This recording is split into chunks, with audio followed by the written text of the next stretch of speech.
اعوذ باللہ من الشیطان الرجیم بسم اللہ الرحمن الرحیم واتبع سبیل من اناب الی صدق اللہ العظیم وصدق رسولہ النبی الکریم الامین ونحن علی ذلک لمن الشاہدین والشاکرین والحمد للہ رب العالمین۔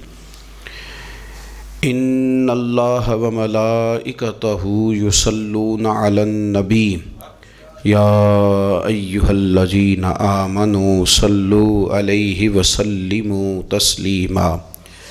الصلاۃ والسلام علیک یا سیدی یا رسول اللہ وعلی آلک واصحابک یا سیدی یا حبیب اللہ۔ الصلاۃ والسلام علیک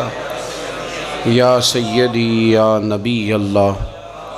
وعلی آلک واصحابک یا حبیب اللہ۔ حمد و صلاۃ کے بعد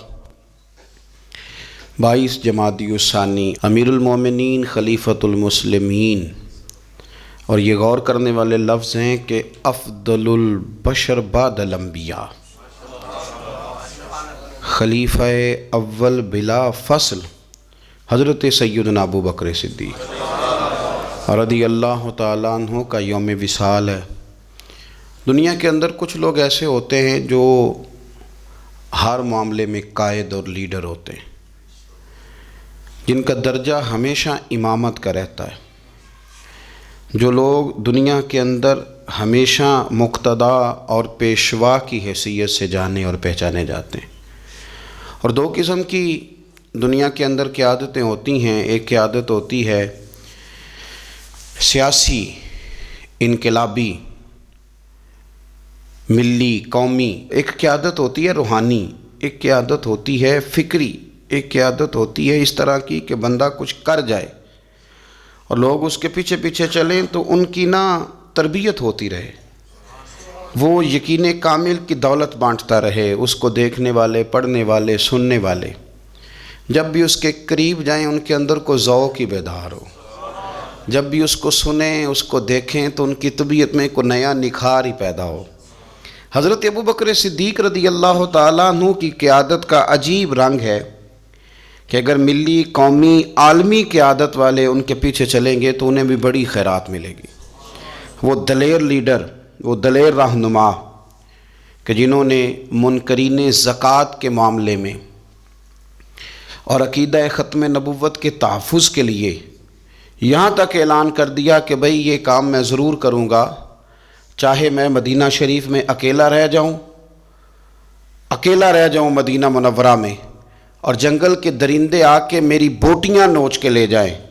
تو پھر بھی قیادت چونکہ میرے ذمے ہے تو میں سب کچھ قربان کر کے بھی دین متین کا تحفظ کروں گا۔ یہ ہے ان کی وہ قیادت جس کے پیچھے پھر لوگ چلے۔ لیکن ایک تو یہ تاریخ ہے کہ ایک مضبوط اعصاب والے قائد، اور ایک تاریخ یہ ہے بڑے بڑے لوگوں کو دنیا میں وفادار کہا گیا، بڑے بڑے لوگوں کو عاشق کہا گیا، بڑے بڑے لوگوں کو کہا گیا کہ یہ فنا ہے اپنے محبوب کی محبت میں، بڑے بڑے لوگوں کو کہا گیا کہ ان سے بڑھ کے ادب والا کوئی نہیں۔ لیکن تاریخ لکھنے والے اور قوموں کے حالات قلم بند کرنے والے اور لوگوں کو ادب کا، عشق کا، وفا کا پیغام دینے والے جب بھی قلم اٹھاتے ہیں اور وفا کی وہ حد تک جانے لگتے ہیں تو انہیں سب سے پہلے جو نام نظر آتا ہے وہ حضرت ابو بکر صدیق کا ہے۔ وفا بھی ختم ہے، ادب بھی ختم ہے، عشق بھی ختم ہے۔ کوئی دنیا کی تاریخ جس میں ادب لکھا جائے گا وہ محتاج رہے گی کہ اسے خیرات صرف حضرت صدیق اکبر کے دروازے سے ملے گی۔ وفاداری ہو، ادب ہو، عشق ہو، جانثاری ہو۔ یہ لوگ بڑا کچھ دیکھ داکھ کے چلتے ہیں، لیکن اقبال جیسے لوگ کہنے لگے جس بندے نے ختم کر دی ہے بات، ختم بس کر دی کہ اس سے آگے ہماری کائنات ختم ہو جاتی ہے، بس وہ جناب صدیق اکبر کی ذات ہے۔ انہوں نے لوگوں کو بتایا کہ ہماری دنیا شروع بھی مدینے والے محبوب کے قدموں سے ہوتی ہے اور ختم بھی مدینے والے محبوب کے قدموں میں۔ صدیق کے لیے ہے خدا کا رسول اور بس، ختم ہو گئی بات۔ تو حضرت ابو بکر صدیق رضی اللہ تعالیٰ عنہ کی زندگی کو پڑھنا، ان کے احوال کو جاننا ادب والے لوگوں کے لیے، عشق والے لوگوں کے لیے، اتباع والے لوگوں کے لیے، سید عالم میرے پیارے حبیب صلی اللہ علیہ وسلم کے نقش قدم چلنے والے لوگوں کے لیے بڑا ہی ضروری ہے۔ وہ جتنی دیر تک حضرت صدیق اکبر رضی اللہ تعالیٰ عنہ کو پڑھیں گے نہیں، سمجھیں گے نہیں، اتنی دیر تک پتہ نہیں چلے گا کہ حضور کا ادب کیسے کرنا ہے، حضور کی اتباع کیسے کرنی اور محبوب سے محبت کیسے کرنی۔ یہ ضروری کام ہے۔ قرآن مجید فرقان حمید میں اللہ کریم نے ارشاد فرمایا، سورہ لقمان کے اندر فرمایا وَاتَّبِعْ سَبِيلَ مَنْ أَنَابَ إِلَيَّ، فرمایا کہ اس کے رستے پہ چلو، اس کی راہ پہ چلو جو میری طرف رجوع لایا ہے، جس نے میری طرف رجوع کیا اس کے پیچھے چلو۔ علامہ سید محمود آلوسی رحمۃ اللہ علیہ صاحب تفسیر روح المعانی فرماتے ہیں کہ یہ آیت تب نازل ہوئی تھی جب جناب صدیق اکبر نے کلمہ پڑھا تھا۔ آدمی جس لیول کا ہوتا ہے اس کی دوستیاں بھی اسی طرح کی ہوتی ہیں، اور جب کوئی بڑا آدمی کسی دینی، اسلامی، روحانی زندگی کو اپناتا ہے تو اس کے پیچھے چلنے والے بھی وہ زندگی اپنا لیتے ہیں۔ اسی لیے کہا گیا کہ لوگ اپنے سرداروں کے مذہب پہ ہوتے ہیں۔ حضرت سیدنا ابو بکر صدیق رضی اللہ تعالیٰ عنہ نے کلمہ پڑھا تو صاحب تفسیر روح المعانی ارشاد فرماتے ہیں کہ یہ بڑے گہرے دوست تھے حضرت ابو بکر صدیق کے، جو تاجر تھے نا بڑے بڑے مکے کے، چونکہ جناب صدیق اکبر بھی تاجر تھے، جو تاجر سارے دوست تھے حضرت صدیق اکبر کے۔ کون کون؟ حضرت سیدنا عبد الرحمن ابن عوف رضی اللہ تعالیٰ عنہ، حضرت عثمان غنی رضی اللہ تعالیٰ عنہ، حضرت زبیر بن عوام رضی اللہ تعالیٰ عنہ، حضرت طلحہ بن عبید اللہ رضی اللہ تعالیٰ عنہ۔ یہ سارے لوگ حضرت صدیق اکبر رضی اللہ تعالیٰ عنہ کے دوست تھے۔ حضرت سعید بن زید رضی اللہ تعالیٰ عنہ، یہ سارے لوگ تاجر تھے۔ تو جب پتہ چلا نا کہ ایک بڑے تاجر نے، حضرت ابو بکر صدیق رضی اللہ تعالیٰ عنہ نے کلمہ پڑھ لیا ہے، تو یہ خبر جنگل کی آگ کی طرح پھیل گئی، ہر آدمی تک بات پہنچ گئی، ہر شخص نے اس بات کو سن لیا۔ اب وہ سارے لوگ تصدیق کرنے کے لیے کہ یار بڑا سیانہ بندہ ہے، بڑا سمجھدار آدمی ہے، تاجروں میں اس کا بڑا نام ہے، کاروباری لوگ اسے بڑے قریب سے جانتے ہیں، تو وہ تصدیق کرنے کے لیے سارے لوگ جناب صدیق اکبر کے پاس آئے۔ حضرت صدیق اکبر سے تصدیق اس طرح کی سنی، اس طرح کی تصدیق سنی، اس طرح کی تصدیق سنی کہ پھر سارے ہی مدینے والے محبوب کا کلمہ پڑھ گئے، حضور کا کلمہ پڑھ گئے، بس تصدیق کرنے آئے، تصدیق کرنے آئے حضور سے۔ اور نبی پاک صلی اللہ تعالیٰ تیریاں ویکھ کے اداواں تے میں مرید ہی ہو گئی۔ پھر وہ سارے حضور سید عالم آئے تھے تصدیق کرنے، سودا لینے کے لیے بازار گئے ہم، پر ہاتھ اس کے بکے جس کے خریدار گئے ہم۔ تو وہ نا حضور کی غلامی میں آ گئے۔ تو سمجھ لیں اس بات کو اور اس پر غور کر لیں کہ نبی پاک علیہ الصلاۃ والسلام کے اس غلام کا یہ حال ہے کہ یہ کلمہ پڑھیں تو مکے کے بڑے بڑے تاجروں میں انقلاب برپا کر دیں۔ اتنا اثر ہوا باقی لوگوں پہ کہ وہ تصدیق کرنے آئے تھے، تصدیق کرنے، اور ایسی تصدیق انہوں نے کی، ایسی تصدیق کی کہ پھر ساری زندگی مدینے والے محبوب کے گن گا کے گزار دی، ساری زندگی حضور سید عالم صلی اللہ علیہ وسلم۔ حضرت ابو بکر صدیق رضی اللہ تعالیٰ عنہ نے اپنی مقدس زندگی کے اندر نبی کریم صلی اللہ علیہ وسلم کی بارگاہ میں وقت گزارا۔ آپ مختلف مقامات پر قرآن مجید کو دیکھیں گے تو حضرت صدیق اکبر رضی اللہ تعالیٰ عنہ کی مختلف شانیں آپ کو قرآن حکیم میں نظر آئیں گی۔ اللہ کریم نے قرآن مجید میں ارشاد فرمایا سورہ بقرہ میں کہ الذین ينفقون اموالهم باللیل والنہار سرا وعلانیہ، فرمایا کچھ لوگ ایسے ہیں جو اللہ کے راستے میں خرچ کرتے ہیں، اعلانیہ بھی اور چھپا کر بھی۔ اور وہ کس طرح خرچ کرتے ہیں؟ رات کو بھی خرچ کرتے ہیں اور دن کو بھی خرچ کرتے ہیں،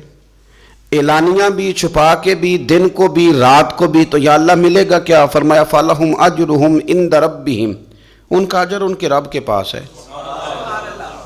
وہ اللہ کے پاس ہے، اور راز ہے، ان کا اجر ان کے رب کے پاس ہے، ان پر نہ کوئی خوف ہوگا نہ وہ غمگین ہوں گے۔ یہ وہ لوگ ہیں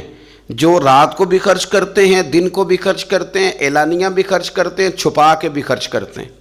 تفسیر روح المعانی ہی کو آپ دیکھ لیں تو علامہ سید محمود آلوسی اندلسی رحمۃ اللہ علیہ فرماتے ہیں کہ حضرت صدیق اکبر کا ایک دفعہ خرچ تو ہمیشہ کرتے رہتے تھے، ایک دفعہ ارادہ بن گیا، اس آیت کے شان نزول میں لکھتے ہیں ایک دفعہ ارادہ بن گیا کہ میں نے 40,000 دینار خرچ کرنے اللہ کی بارگاہ، اور کرنے اس طرح ہے کہ دن کو بھی خرچ کرنے،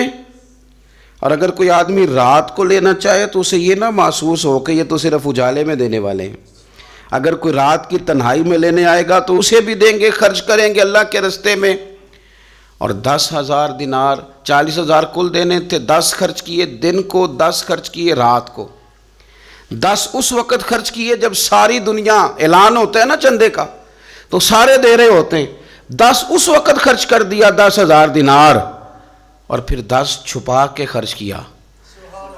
10 چھپا کے بھی خرچ کیا، یعنی اس وقت بیچ مجمع کے بھی دینا بعض اوقات بہتر ہوتا ہے کہ دوسروں کو بھی رغبت ہوتی ہے، کیونکہ ایک بندہ اگر کہیں خرچ کرتا ہے تو پھر دوسرے بھی دیکھ کے خرچ کرتے ہیں، تو جب سب دے رہے تھے تب بھی دیا، اور جب کوئی نہیں دے رہا تھا تو تب بھی دیا، اور دن کو بھی دیا اور رات کو بھی دیا، تو رب کریم نے پھر اس کا ذکر قرآن مجید میں فرما دیا۔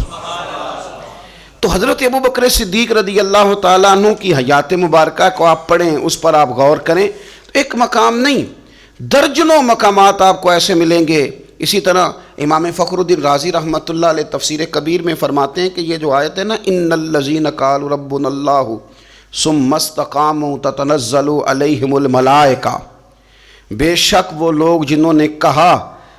کہ ہمارا رب اللہ ہے، پھر وہ اس پر قائم ہو گئے تو ان پر فرشتے اترتے ہیں، اور فرشتے کیا کہتے ہیں؟ اللہ تخافوا ولا تحزنوا،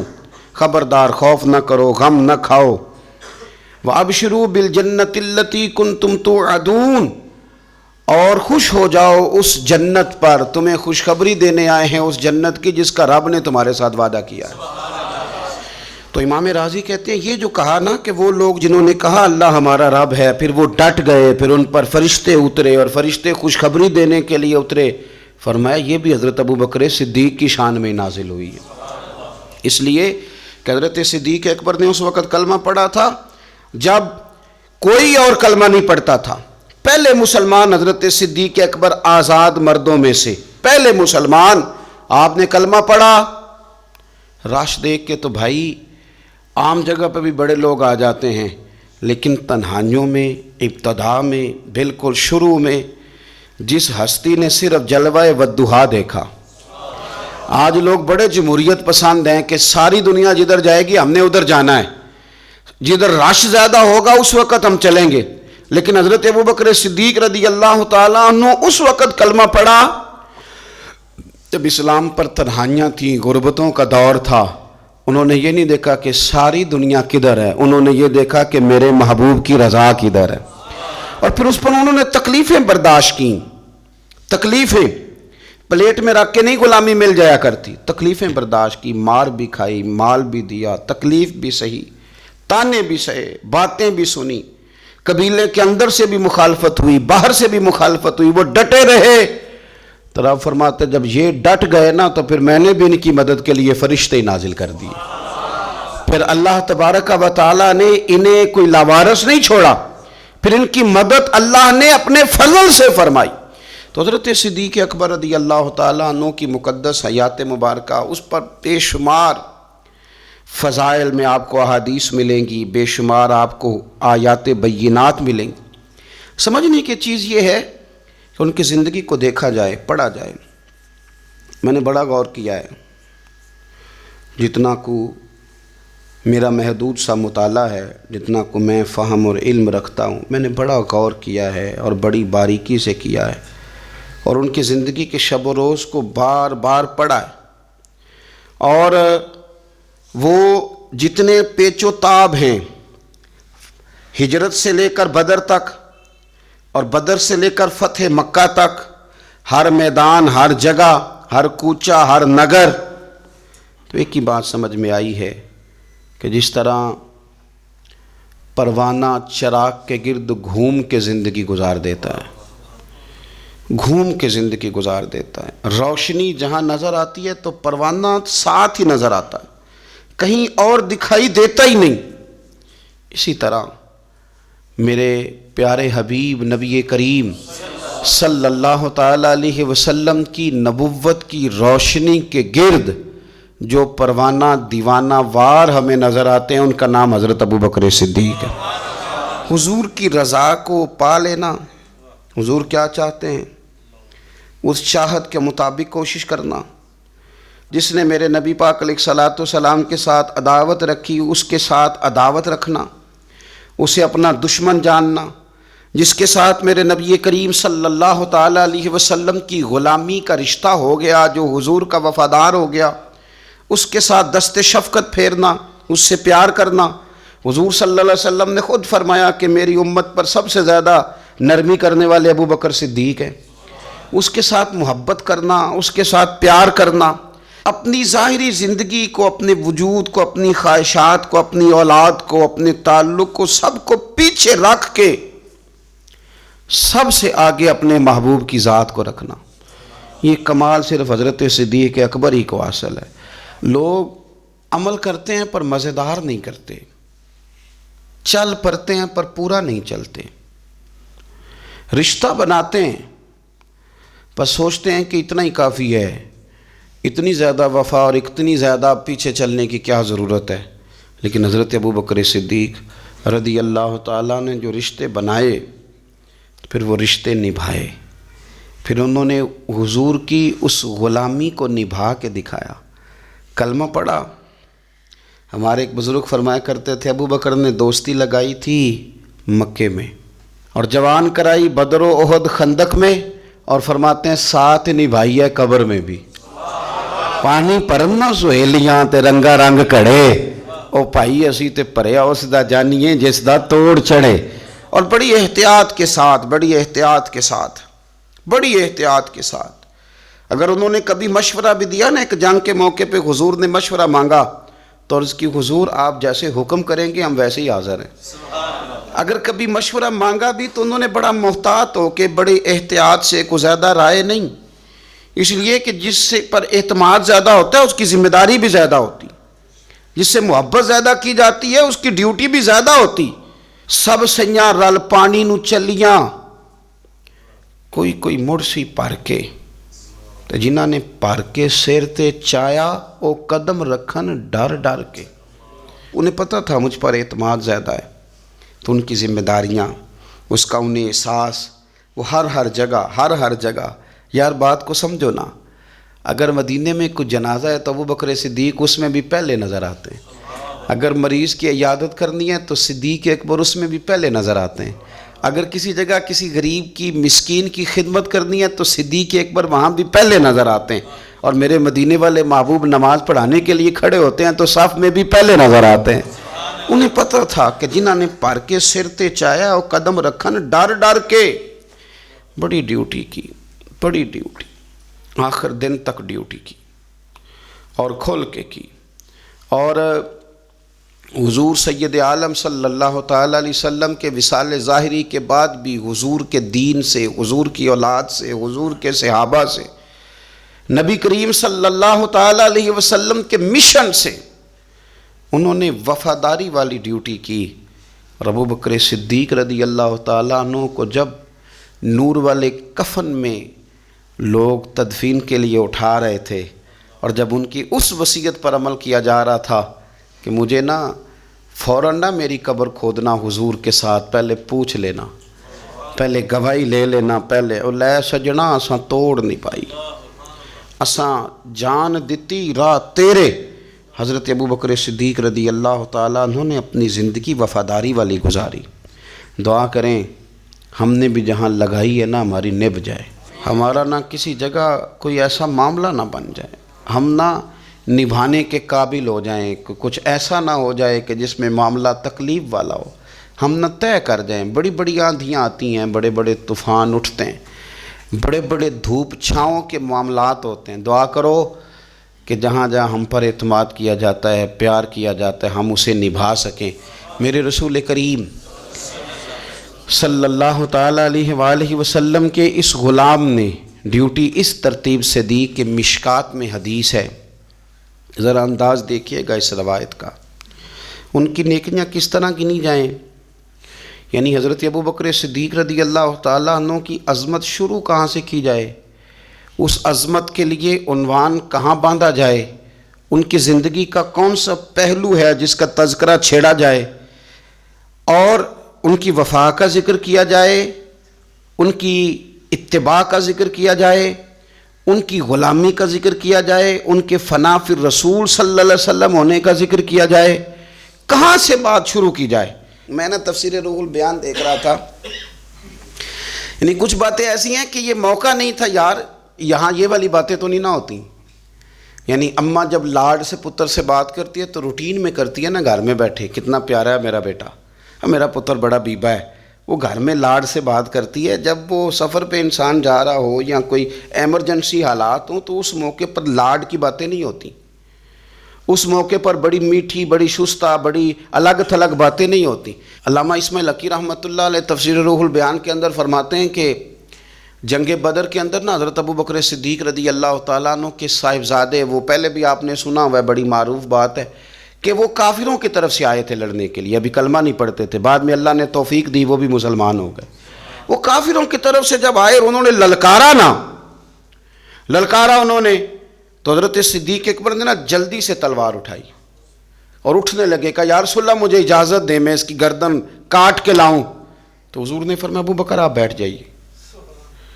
حضور وہ للکار رہے ہیں، جس طرح والد کو غصہ زیادہ نہیں ہوتا بچے کی کسی غلطی پر، تو کہا حضور میں نے جانا ہے، ابھی اس کی گردن کاٹ کے لاتا ہوں. فرمایا ابو بکر بیٹھ جائیے. حضرت صدیق اکبر کی طبیعت کے اندر جب حضور نے وہ جلال دیکھا اور خیال دیکھا کہ اب تو یہ جانا ہی چاہ رہے ہیں، تو حضور نے پھر کیا انداز اختیار کیا. نبی کریم علیہ السلام نے فرمایا ابو بکر بیٹھ جا، تیری ابھی بڑی ضرورت ہے. فرمایا تیری وجہ سے ابھی ہم نے بڑے نفع اٹھانے. اور پھر حضور نے فرمایا ابو بکر جس طرح میرے لیے میری آنکھیں اور میرے کان ہیں نا، جس طرح میرے لیے میری آنکھیں اور میرے کان ہیں، اسی طرح ابو بکر تو بھی میرے لیے یہی حیثیت رکھتا ہے. جس طرح بندہ آنکھوں سے دیکھتا ہے کانوں سے سنتا ہے، اللہ کرے آپ کو سمجھ آئے، آنکھوں سے دیکھتا ہے اور کانوں سے سنتا ہے. فرمایا ابو بکر تو میرے لیے اسی طرح ہی ہے، گویا میں تیری صورت میں ہی تو دنیا کو دیکھتا ہوں. تو عشق میں، پیار میں، وارفتگی میں جو اللہ تعالیٰ نے اعزاز انہیں عطا فرمایا وہ ہمیں سکھا گئے کہ حضور کی محبت میں جینا کیسا ہے، اس محبت کو نبھانا کیسے ہے، اور اس کے اندر تا دم آخری کس طرح کر کے وقت گزارنا ہے. بس شرط یہ ہے کہ سیکھیں، ان سے سیکھیں. جنہوں نے آج تک فیصلہ نہیں نہ کیا کہ وہ کیا ہیں، وہ دیندار ہیں کہ دنیا دار ہیں، وہ شہری تو ہو کے جینا چاہتے ہیں کہ دیہات کے کلچر میں بسنا چاہتے ہیں، وہ طریقت کے راہ کے مسافر ہیں کہ وہ کوئی سیاست. جنہوں نے آج تک فیصلہ نہیں نہ کیا تو جو فیصلہ نہیں کر سکے وہ نتیجہ کب حاصل کریں گے؟ ہم فیصلہ نہیں کر پاتے ساری زندگی، ہمیں پتہ ہی نہیں ہوتا دراصل ہم کیا ہیں. بس زندگی میں جن لوگوں نے فیصلہ کر لیا ہوا ہے نا کہ ہم کیا ہیں، ہم درویش ہیں، فقیر ہیں، صوفی ہیں، ہم دنیا دار ہیں، ہم مال و دولت والے ہیں، ہم سخی ہیں، ہم متقی پرہیزگار ہیں، عبادت کیا ہیں ہم، جنہوں نے فیصلہ کر لیا ہے نا، پھر ان کا سفر بھی شروع ہو گیا، ان کا سفر بھی شروع ہو گیا. جب سفر شروع ہو جائے تو پھر کبھی نہ کبھی منزل بھی آ ہی جایا کرتی ہے. لیکن جنہوں نے ابھی تک فیصلہ ہی نہیں کیا تو وہ کس طرح کر کے منزل تک پہنچیں گے. دعا یہ ہے کہ اللہ تعالی ہمیں حضرت ابو بکر صدیق رضی اللہ تعالیٰ عنہ کے طریقوں پر چلنے کی توفیق عطا فرمائے. اللہ ہمیں ان کے رستوں کا مسافر بنائے، ان کی وفاداری، ان کا عشق، ان کی غلامی کے اللہ ہمیں خیرات عطا فرمائے. آخر دعوانا ان الحمد للہ رب العالمین.